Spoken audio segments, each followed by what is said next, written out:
ஏடிஎம்கேலேருந்து DMK வரைக்கும் எல்லாருமே வந்து வாழவே வழி இல்லாமல் இருக்கக்கூடிய தூய்மை பணியாளர்களோட வயிற்றுல அடிச்சு தான் இங்கே பொழப்பு நடந்துட்டு இருக்கு. எப்போவுமே இந்த கட்சிகள் வந்து ஏழைகளோட வயிற்றுல தான் அடிக்கும்.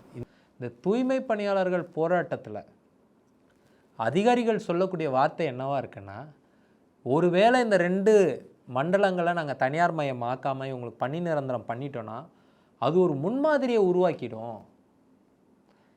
அப்போ நீ எதுக்கு பயப்படுறன்னா, ஒருவேளை இவங்க பண்ணுற போராட்டத்தை நான் ஆதரிச்சுட்டு நான் அடிப்பணிஞ்சு கொடுத்துட்டேன்னா எல்லாரும் போராடிடுவான். அப்போ நாளைக்கு வந்து ட்ரைனேஜ் ஸ்வீவேஜ் ஒர்க்கர்ஸ் வந்து போராடுவாங்க, எம்டிசி ஒர்க்கர்ஸ் போராடுவாங்க. இப்போ ரொம்ப சமீபத்தில் நம்ம மு.க. ஸ்டாலின் வந்து எலக்ட்ரிக் பஸ் விட்டார், ஞாபகம் இருக்குங்களா? அது எல்லாருமே தனியார் நிறுவனம். அதுக்கும் மாநகர போக்குவரத்து கழகத்துக்கும் சம்மந்தம் இல்லை, அந்த ஊழியர்களுக்கும் அவங்களுக்கும். அவங்க அப்பா கவர்மெண்ட்டுக்குள்ளே கொண்டு வந்தார், மகன் வந்து கவர்மெண்ட்டை விட்டு எல்லாம் கான்ட்ராக்டராக அமைச்சிட்ருக்காரு. ஸோ இந்த அரசு வந்து ரொம்ப தெளிவாக இருக்குது. இது வந்து ஒரு முன்னுதாரணமாக ஆக்கிடக்கூடாது. I don't want to create any president.